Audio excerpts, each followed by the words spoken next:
14,799 ভোটই বদলে দিতে পারে দেগঙ্গার রাজনৈতিক প্রেক্ষাপট। সেক্ষেত্রে পরিসংখ্যান বলছে দেগঙ্গায় এগিয়ে মফিদুল হক শাহাজি ওরফে মিন্টু শাহাজি। 2021 সালের নিরিখে যদি বিশ্লেষণ করা হয় তবে সেই সময় দেগঙ্গা বিধানসভায় মোট ভোটার ছিল 2,42,652 জন। ভোট পড়েছিল মাত্র 46.7%। সেই সময় তৃণমূল কংগ্রেসের প্রার্থী রহিমা মণ্ডল ভোট পেয়েছিলেন 1,105টি। আইএসএফ সমর্থিত রাষ্ট্রীয় সেকুলার মজলিস পার্টির প্রার্থী করিম আলী পেয়েছিলেন 67,568টি ভোট। বামেরা পেয়েছিল 2,942টি ভোট ও বিজেপি পেয়েছিল 38,446টি ভোট। 2026-এ বাম ও আইএসএফ একজোটে লড়ছে।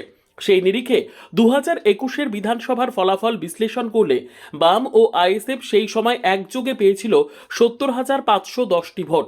ফলে তৃণমূল কংগ্রেস ও বাম আইএসএফ জোটের ভোট ব্যবধান ছিল মাত্র 29,595টি ভোটের। এই 29,595 ভোটের অর্ধেকের সঙ্গে একটি ভোট অর্থাৎ 14,799টি ভোটই 2021-এর নিরিখে দেগঙ্গার রাজনৈতিক ভাগ্য নির্ধারণ করছে। এই 14,799টি ভোট যদি তৃণমূল ধরে রাখতে পারে তবে জোড়াফুলের দুর্গ আঁকড়ে থাকবে। আর যদি তার জোট প্রার্থীর ভোট বাক্সে পড়ে তবে মিন্টু শাহাজির ভাগ্য খুলবে এবং উত্তর 24 পরগনায় আইএসএফ খাতা খুলবে।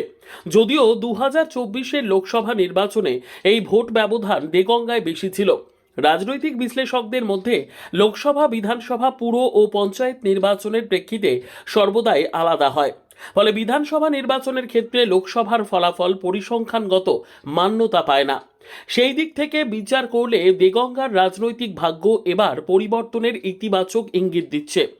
রাজনৈতিক মহলের দাবি, রাজ্যের বর্তমান পরিস্থিতি, একের পর এক দুর্নীতি, তৃণমূল নেতা মন্ত্রীদের জিলযাত্রা, কর্মসংস্থানের হাহাকার, সর্বোপরি রাজ্য সরকারি কর্মীদের একাংশকে বঞ্চনা তৃণমূল কংগ্রেসের পালে নেতিবাচক হাওয়া লাগিয়েছে।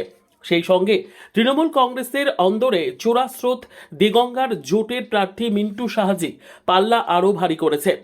রাজনৈতিক বিশ্লেষকদের দাবি, দেগঙ্গার তৃণমূল কংগ্রেসের প্রার্থী আনিসুর রহমান ওরফে বিদেশ অর্থবান ও প্রভাবশালী, কিন্তু তার শরীরী ভাষা রাজনৈতিক পরিপন্থী।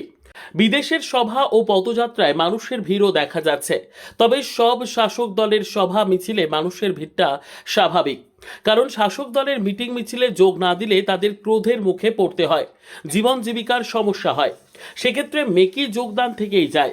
কিন্তু বিরোধী আঞ্চলিক দলগুলির মিটিং মিছিলে রক্তচক্ষু না থাকায় মানুষের স্বতঃস্ফূর্ত উপস্থিতি থাকে, যা মিন্টু শাহাজির মিটিং মিছিল ও কর্মসূচিতে দেখা মিলছে। আর তার প্রতিটি কর্মসূচিতে মানুষের ঢল প্রমাণ করে দিচ্ছে মিন্টু শাহাজির স্বচ্ছ ভাবমূর্তি ও তার জনপ্রিয়তা। 2021 সালে তৃণমূল প্রার্থী রহিমা মণ্ডলের হয়ে একজোটে ভোট করেছিলেন মিন্টু ও বিদেশ। 2026-এ রহিমা মণ্ডলকে দল টিকিট দেয়নি, বিদেশ তৃণমূলের টিকিট পেয়েছে, আর মিন্টু দলত্যাগ করে জোটের প্রার্থী হয়ে বিদেশের বিরুদ্ধে লড়ছে। ফলে তৃণমূলের ঘর ভেঙে 3 টুকরো হয়েছে। একই দশা হয়েছে তাদের 3 জনের অনুগামীদের মধ্যে। ফলে মুখে বা শরীরী ভাষা যাই বলুক না কেন, দেগঙ্গার রাজনৈতিক মাটি যে টলমল তা বলার অপেক্ষা রাখে না।